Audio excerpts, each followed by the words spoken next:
Welcome to the Winning Wellness Podcast, where we explore health, wellness, performance, and try to improve not only your quantity of life, but your quality of life. I'm your host, Mitch Schwartzman. Everyone, we've got an episode with Allie Gilbert, the queen of men's health. She was kind enough to join us and talk a little bit about testosterone and how it's pretty awesome, not just for guys, but for anybody and everybody, and how it plays a huge role in the quality of our life, the quantity of our life. She's smart, she's funny, and she's jacked. Check it out. I think it was 2017. There was a TSAC in like San Antonio, maybe. Ha! That was forever ago. My God. Yeah, so give or take a year, but definitely down in Texas somewhere. Yeah, I just remember you getting up there and just talking about all this great stuff about the fun meathead stuff, but also like the wellness stuff that leads into it, like whether it was like water quality or sleep or everything like that. And I was like, that was a perfect time for me to hear that stuff because I was just wrapping up. I was just kind of exiting like head down, typical strength and conditioning curriculum and lifestyle and things like that. Mm-hmm. And I was just picking my head up and starting to get more into like this wellness space and like think more about like longevity and things like that. So that was like perfect timing for me to hear that. There's that fun dynamic where you've got a room full of guys sitting there listening to you talk about testosterone, and that was just like a great I don't know, I guess it's like specialty, but as a listener, it's like a fun hook to just go see what's going on. Like what's she going to tell me about something that I've been told is really important for me. So, but yeah, if you don't mind telling us how you became the queen of the queen of men's health, right? Yeah, this I get asked this all the time. So in the sake of brevity, I try to condense this story as best I can every time. When I graduated college with a degree in exercise science, I wanted to train athletes like everybody in the world. And then you realize that they're broke. And I was in the strength conditioning world, and I grew up in Greenwich, Connecticut, which is a very affluent, wealthy town. I grew up normal. I always preface it with that. And I ended up working at a commercial gym at a school, and a lot of the guys I trained played golf. And I was like, I don't know anything about golf. I played soccer in college. So I was like, well, a lot of these golf guys are finance guys, and they're the Wall Street guys. They have money. They can afford to train. This is interesting. Golf is a sport. So I went all in on the Titleist Performance Institute golf fitness certifications and really focused on being a golf fitness professional. That brought me all men as a clientele. And I was like, they start changing the conversation from their golf swing to nutrition and hormones and all this stuff. And I was like, no one talks to them about this. So I was like, this is interesting because I'm a female and they're very easy to talk to. They open up to me. I'm going to kind of be the woman in the men's health world. And this was back in like 2008. So then I really got very interested in hormones and men's physiology and was advised by business coaches to just learn as much as I could about that, which I did. I attended medical conferences. I spoke at them. I learned everything I could about testosterone replacement, built relationships with doctors, just studied that.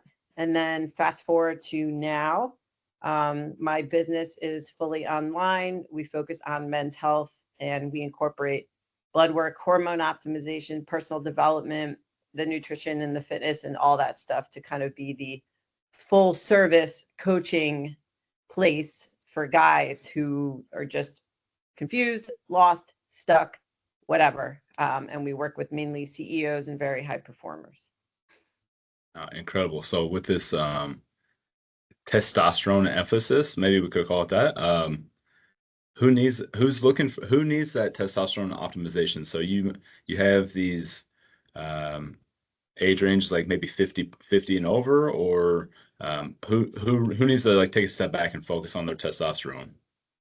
Everybody. So the testosterone epidemic, as I call it, is basically like low T in a lot of men. Our dads and grandfathers grew up with very high levels of testosterone, or optimal. So now, if you find a guy who naturally has the levels that our dads and grandfathers had, it's surprising.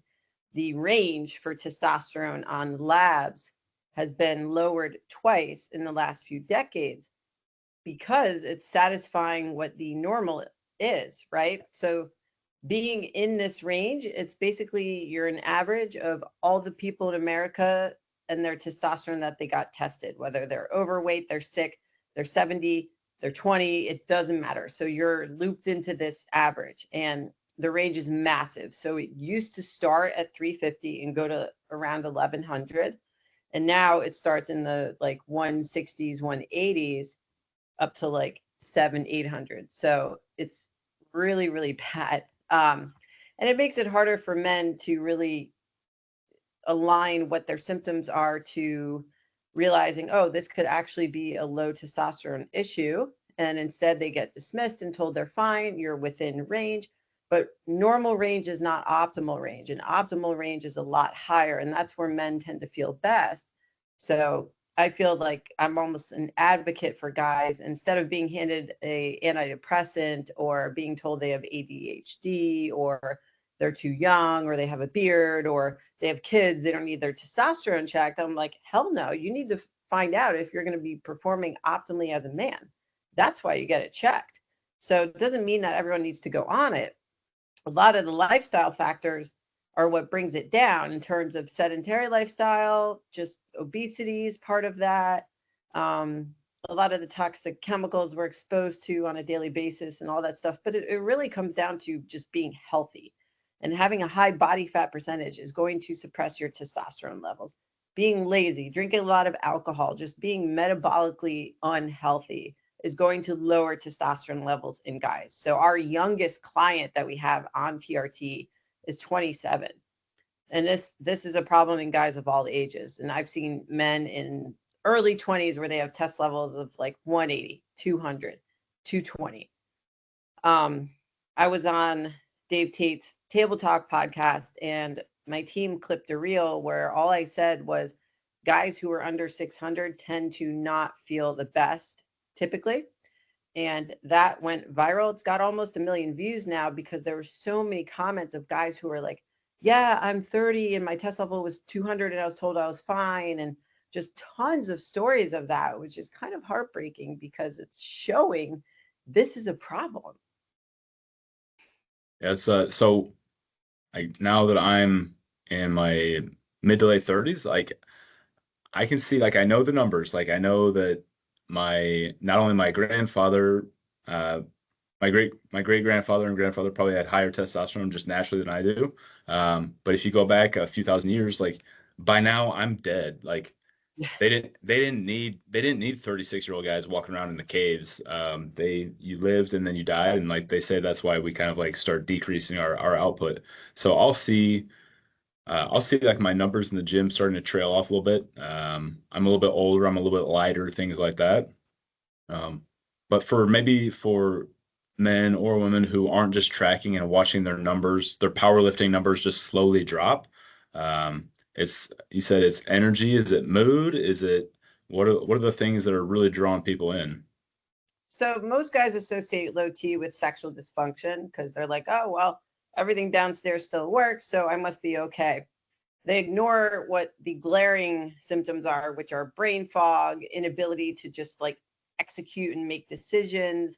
They've got more irritability, their mood has changed, they just don't feel the same drive or motivation for work-related things, family-related things, all that stuff. So they don't feel like themselves.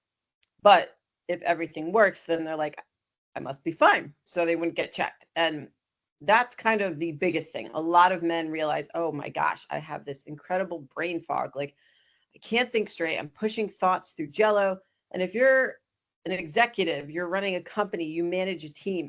That can't happen. You need to be able to lead and take decisive action and know, like, I'm on it. And that's not what they're feeling. And the inability to put on muscle mass, I hesitate to say that sometimes because a lot of guys think, oh, if I just go into testosterone, that'll add muscle mass, or I can't put on muscle because my testosterone's low. Similar to a lot of women saying, I can't lose fat because my thyroid is low. And it's like, okay, that can be a contributing factor. However, like, what are you doing in the gym? How are you eating? Are you sleeping? Are you drinking alcohol? Like, what are the things you're doing the other 23 hours you're not in the gym? And frankly, like, most guys can't put on muscle because they're not training hard enough. They're not eating enough to support that, and they're not doing it for long enough. And that's what that usually comes down to. I mean, I think we know that back in the day, like, people would always ask, well, what training program are you on, or what diet are you on, if someone looked a certain way. And now it's like, well, what protocol are you on? How much tests are you on? What steroids Yeah. are you on? No one asks about training and diet anymore. So training, diet, sleep. Do you talk about stress management? Is that a big factor? Oh yeah, that's a huge factor. You know, with the onset of screens in our face 24/7 and never shutting off, that's a big thing. Like, if you work from home like I do, you're just constantly working. If you own your own business, every day is a work day.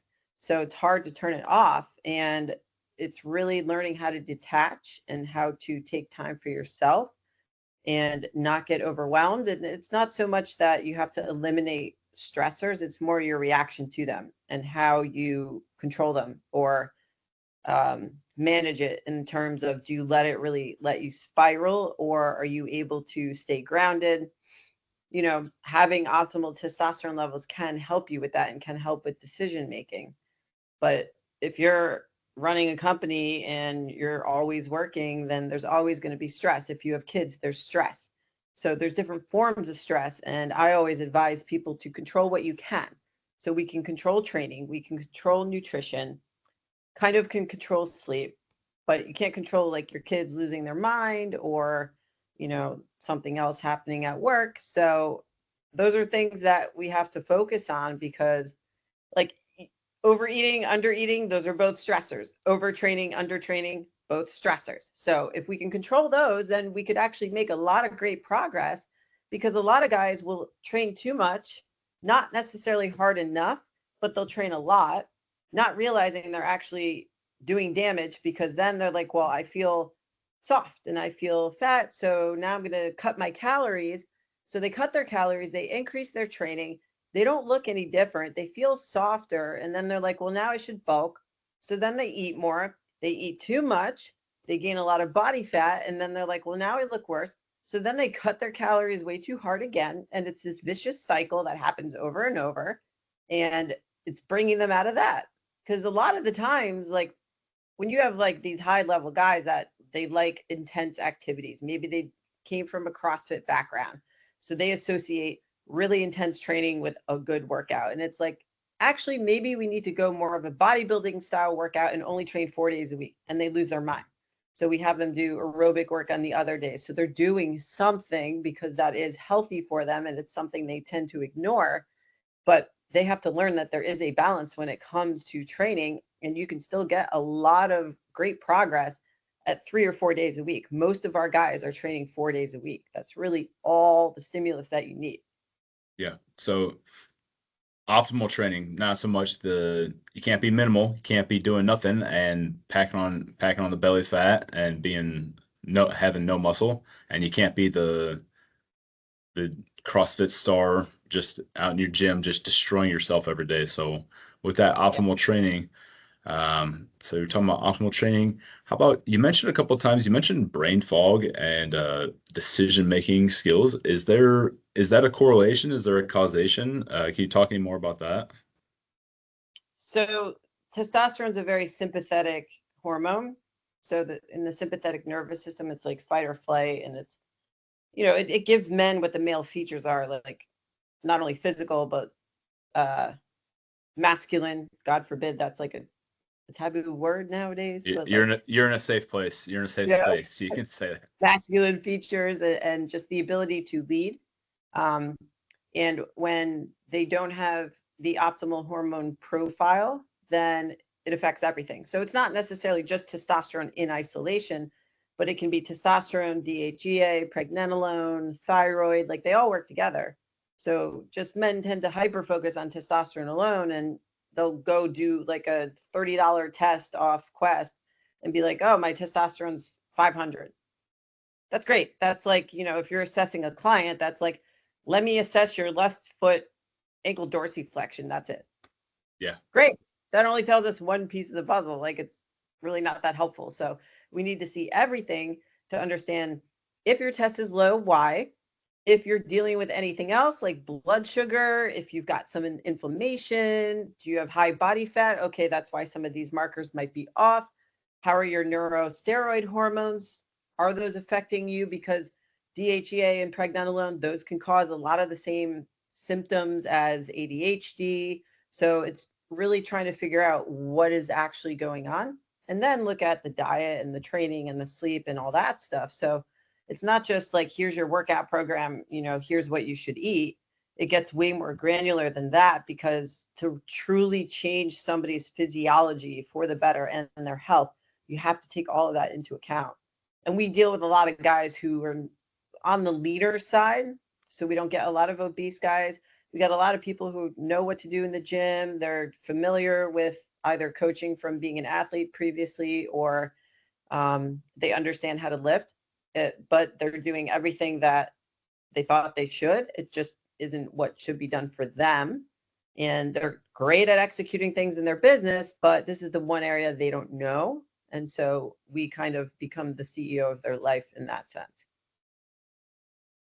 I've seen that there's a hierarchy where the higher up you are in leadership, you tend to have there's measurable increases in testosterone levels. So they just even like Robert Sapolsky, his book, Why Zebras Don't Get Ulcers. Yeah. He does like an analysis of like hyena her a pack of hyenas, which is actually like there's like a matriarchy in there with the female hyenas, I think, are the leaders. I forget, it's been a while since I read it, but he talks about testosterone levels through the animal kingdom and in corporate America. So it stands to reason that maybe it's the higher testosterone levels that got you to the level that you're at. But as they fall off, okay, you're talking about how they're struggling, they're feeling brain fog and things like that. How about what do you observe, or is there some study or something? I don't know. What do you observe with maybe their careers or their brain fog or things like that after they reinsert that testosterone and they optimize their testosterone? That's a great question, because the context with that is we are addressing diet, lifestyle, and everything else. If you ignore that, you're not going to have the same like dramatic result that we see with clients. So if assuming somebody's dialing in their nutrition, their training, their sleep, all that stuff, when you bring testosterone in, it is night and day. When I see the change in these guys, the assertion in their voice, they come across more confident. Their wives comment on it. People around them comment on it. They just feel more productive. They feel more confident about making decisions and leading their team. That's the cool part. Because then they're taking selfies. They get veins in their arms. Like, that's shit. Like, I find that cool. So Yeah, big time. What do you think of, because we had I forget the name of it, but a handful of years ago, there was a testosterone clinic, a men's health clinic that opened up, and I thought like I'm gonna go check this place out. I'll go get tested. I'll see what they say, what they do, and they tested me and they suggested that I get testosterone replacement, and I said, well, it's like okay, so like what else should I do? And they just said, oh, that's it. That's like maybe getting sleep might help a little bit, but like it's time. They said it's time for you to like do this, and it's like I was talking to this gal who's the kind of like the sales manager. I'm like, are you like, what's your background? Are you like a medical professional, or do you have like any training in this?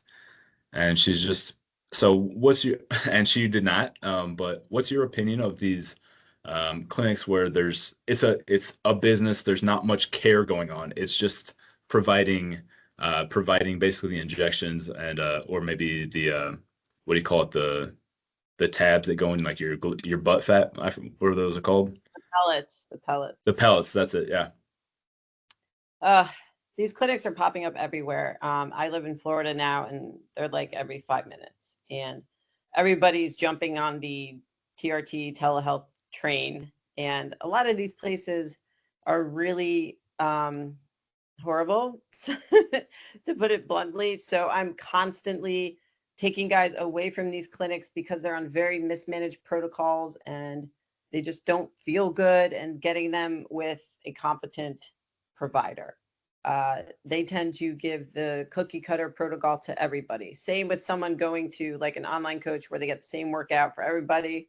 It's very similar with a lot of these TRT clinics because they just see dollar signs. So they will combine unnecessary medication, tell guys they need it.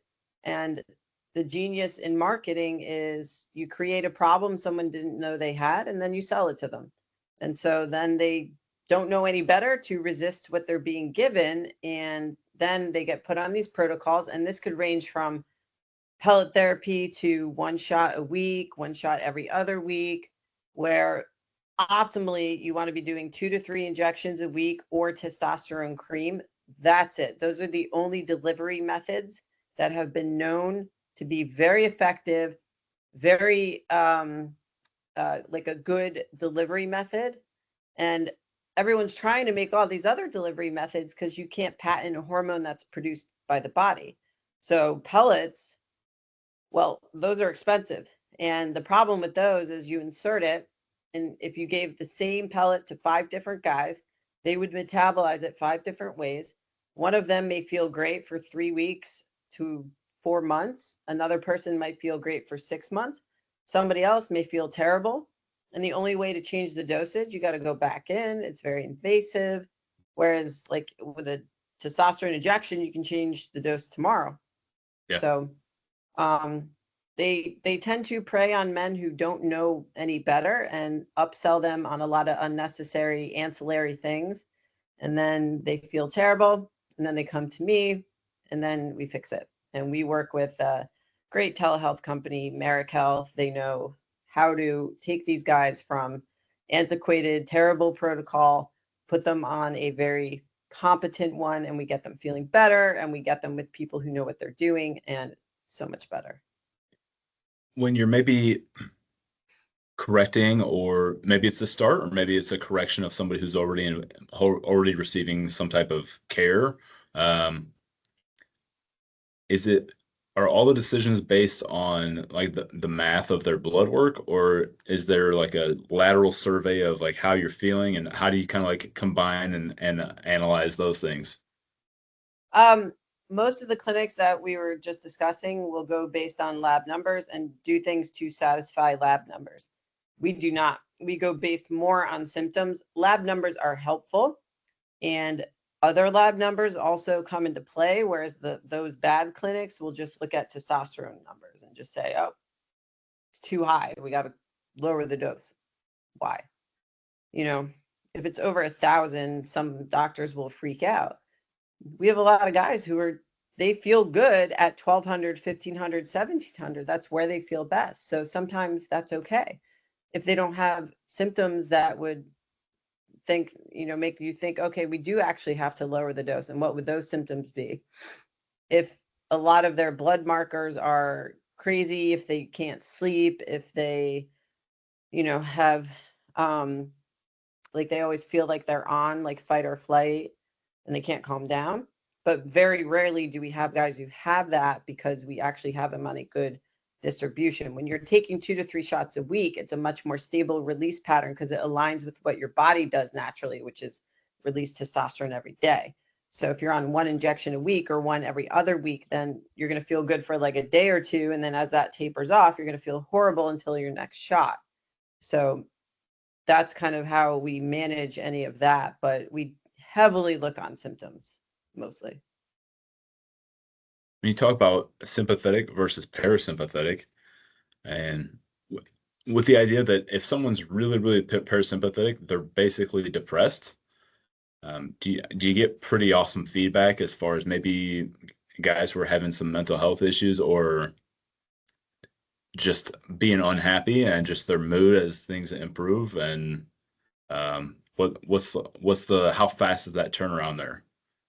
It's different for everybody. Some guys notice it right away. Some guys within 3 months maybe. But they definitely feel more like themselves, happier, like all over. There's just a lot of more positivity and they have more energy. They can sleep better and all those things. So those are really the initial things guys notice. I can sleep better. I can think more clearly. And then that in turn amplifies everything else in their life. So there's definitely a positive effect when they go on for sure. Then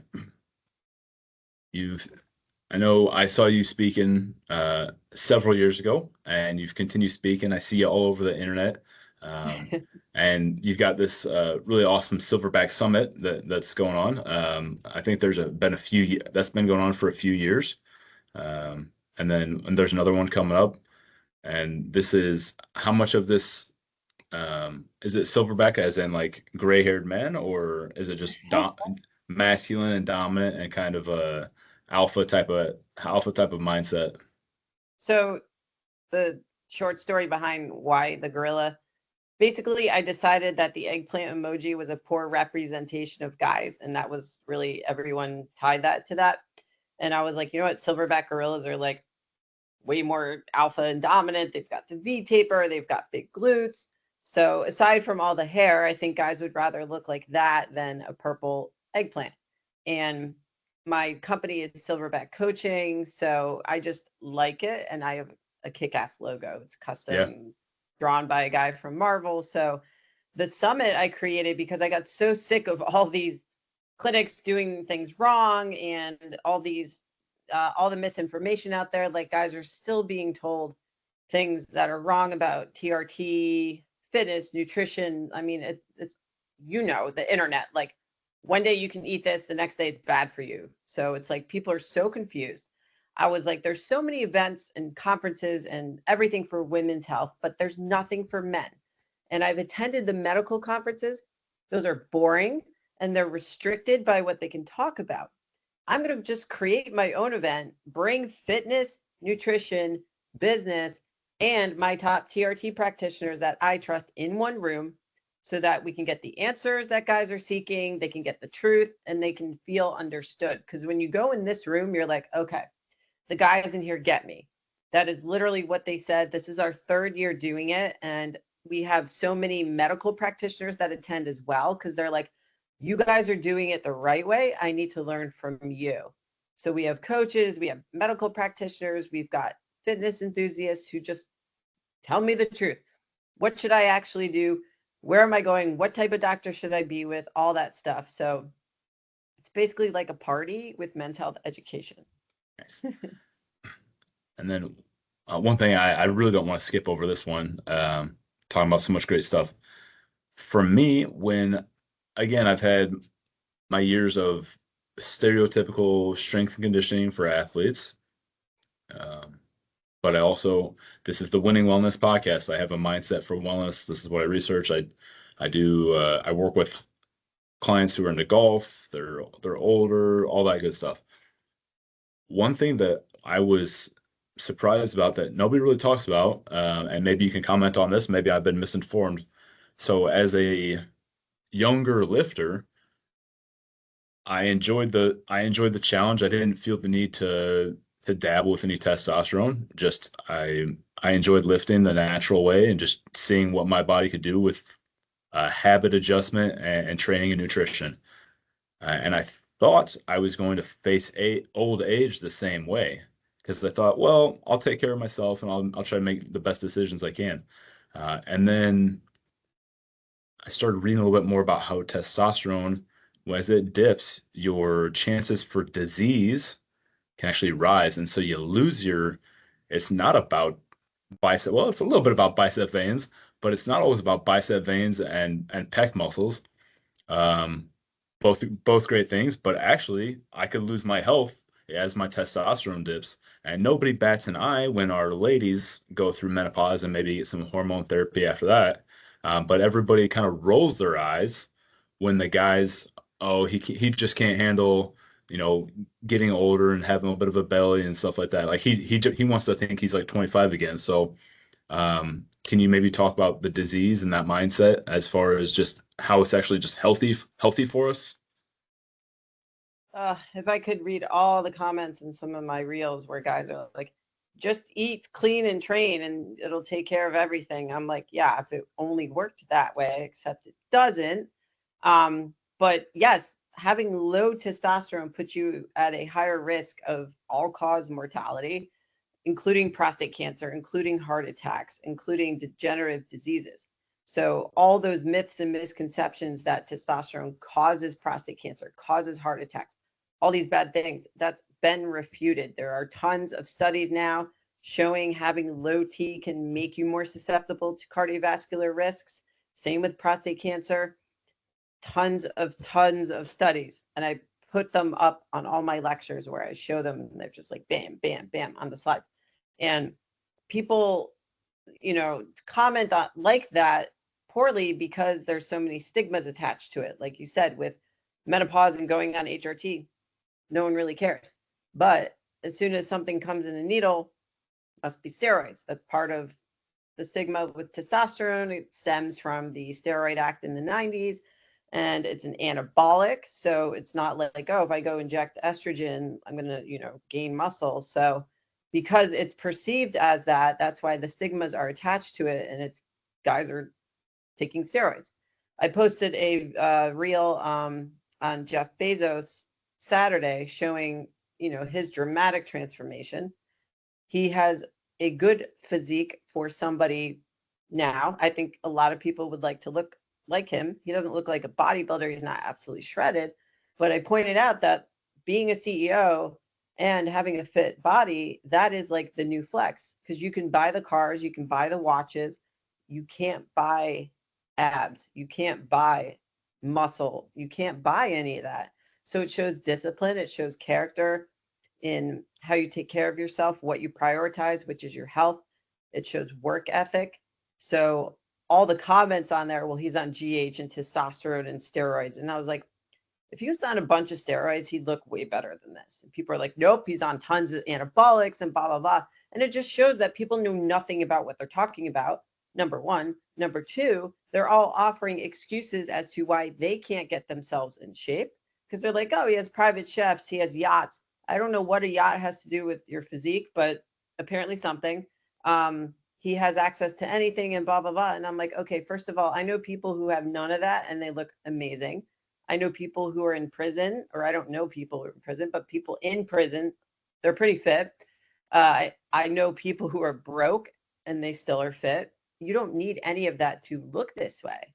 And you sure as hell don't need GH and anabolics and all this other stuff. Like it was just, it makes me laugh because like people are just, well, he has all this money and stuff, so that's why he looks like that. Actually, no, you're just lazy. That's a reason. Yeah. And being lazy, like you go out of your way to put the wrong things in your mouth. Like just make better decisions and watch things improve. Um, are you still involved in the golf world? Is that business on the back burner now? I saw that you with your with your Tyler's Performance Institute, I got level 1 and level 2. I did the juniors level 2. Um, Mhm. so I was just curious kind of how where that's going. I saw some websites that maybe your previous business, I couldn't tell if you were still involved in them or if the website was up to date. We don't have an active website right now, so anything that you see is probably old. Okay. I keep like one foot in that door. We do attract golfers because I am all over the place for golf, and we Yeah. still have some golfers as clients, but it's not my front facing interest. Yeah. Mostly it's educating men on why considering TRT is not a bad thing. And that tends to come across as me selling and pushing TRT, but it's really mostly helping guys be unapologetic about seeking and being an advocate for their own health. And that's what it comes down to. And that came from golf, but has morphed into being the queen of men's health. Yeah. What about the guy who comes in, he focuses on sleep and nutrition and proper training, and that improves his numbers, and maybe he decides not to do TRT, or maybe he does do TRT. How often are guys using TRT and then stopping? Can they do that, or do other organs change forever, and once you're on it, you got to stay on it? So this is actually one of the biggest struggles for guys to wrap their head around, which is the fact that TRT is a lifelong commitment. I never understood. I'm like, what's the problem? Like, you take vitamins every day, like stuff like that. And they just didn't want to rely on something the rest of their life. And I tell them, you can stop. Like, you're not going to drop dead. Like, nothing bad's going to happen. You're not going to feel good. Your test levels won't stay where they are while on TRT. And they'll probably dip a lot lower than before you started. So I can't think of anyone that we've coached who started and then stopped because they feel good, all their health markers improve, everything just kind of improves across the board. So there's no reason for concern. Yeah, but I'll tell guys nothing bad will happen if you decide you want to stop.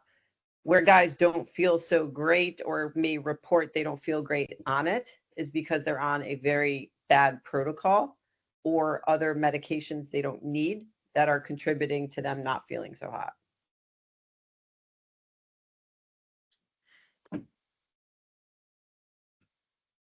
Anything else that I haven't asked about the men's health or the testosterone that I should have asked? I don't know. I mean, I could ask everything.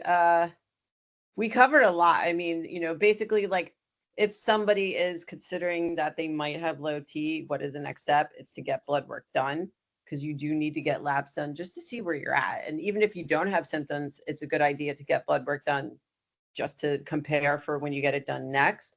It's not something you're going to get really from a GP. This is all cash based. The health system in America is not set up to make you feel good and make sure you're feeling amazing and crushing everything. So get out of your head that you want to go through insurance and you want to go through your primary. They are not trained for this. If you get a cold, you need a Z-Pack or whatever, that's what you need to use them for. For hormone optimization, you want to go to a specialist who has been doing this and does this every single day, day in, day out. I know plenty of them. You could always send me a DM, whoever is listening or watching, that if that's the case. And then you determine if you're a candidate based on both labs and symptoms. And you still, no matter what, if you go on TRT or not, have to address your nutrition, your training, your sleep, your alcohol intake. If you have high body fat, get that lower. You'll have a better experience on TRT if you do go on. So that's what I would say we didn't touch on, but I usually touch on. And other than that, everyone should just come to Silverback Summit because it's awesome. Yeah. When's the next one? What's the date on that? November 15 and 16 in Phoenix, Arizona, which is awesome during that time of year. So Yeah. it's really cool. Very cool. I went out and worked some sports teams out there in the summer of 2014, and the summers are pretty brutal out there, but November sounds nice. It is. It's gorgeous, and we've got like socials on the rooftop bar, and plenty of time for networking because it's a big like community of connecting. Like a lot of guys, especially people who work as entrepreneurs or in businesses, you don't talk to a lot of people unless you're in a brick and mortar. And even then, it can still be isolating because you operate at a different level than other people. A lot of guys don't have a lot of close friends. The event I spoke at this weekend, a bunch of guys who were at Silverback were there, and they're like, Allie, I have lifelong friendships from guys I met at Silverback. Like, it's crazy because you can talk to people online all day long. Like, we can message on Instagram, but nothing beats when you're in person and then you can relate to someone in person. You're like, wow, everyone is kind of like me. They like the same food, the same clothes. They have the same struggles in their life and their business and their relationships. Oh my God. And that brings together what you just can't get on the internet. Amazing. Well, you've been schooling me on this stuff for several years now. I really thank you for that. Thank you for your time today. You're amazing. Thank you so much for everything. Thank you. Awesome. Thank you. I think you crushed all the topics I had for us, and other than that, sounds like you're just pushing everything in the right direction, and I love what you have to say. It's always I don't know how to stress the testosterone message to young men who are already testosterone rich. I try to tell them, like, you perform, you hear about people on steroids, your performance is that's an edge for a reason. Like, people use that to cheat for a reason. Like, as a young guy, all you have to do is take care of yourself, and like you get free steroids. And like that, when I put it that when I use when I try to convince them that they've got it as good as it's going to get, that helps a little bit. But I really try to just get that message, like, this is the time. This is the time to get the muscle and all the power that you want, all that good stuff. Yeah, it's hard with the younger guys because, like, they'll train for 2 years and then they're like, well, I can't get any bigger. And they're just not eating correctly, training right. And honestly, social media has contributed to that because they're playing the comparison game and they see all these Yeah. influencers who are their age and they look a certain way. Probably because they're on a bunch of stuff and they shouldn't be, Sam Sulek being one of them. But, Yeah. it's just the education process can only go so far. There's guys in my gym, they're like 19, they're talking about SARMs and what cycle they should do. And I'm just like, you guys don't need this stuff. Not saying that they probably have optimal T levels. They might not, but still, Yeah. you said if they can get their diet in order and training, they might think they're doing the right thing. They're not. Yeah. I at working in a college setting, lots of young athletes, like me and my other coaches will often talk about, like, how much more receptive females are to coaching than males. And I'll often remind people, because I had a great high school strength coach, and I think I had pretty open ears. But I'll remind people, I'm like, well, most of the 18-year-old men or boys that we run into, in the last few years, they've grown like 8 inches and gained like 50 pounds of muscle. Like, they know it all because they've had these crazy results recently. And when that tapers a little bit, it's kind of hard to say goodbye to that. But Yeah. the bench pressing and bicep curls will get pretty much any 13-year-old boy into like some kind of man body a few years later. Totally will. But, oh, yeah, I'm glad that we don't deal with a lot of younger kids because, Awesome. Well, thank you so much. of course, Mitch, thank you Yeah. for having me. I appreciate it. Thank you so much for listening to our Winning Wellness podcast. If you have any questions or suggestions for podcast guests or topics, you can submit those through YouTube comments. You can message me on Instagram. My handle is Mitch Schwartzman, or you can email me at coachmitchschwartzman@gmail.com.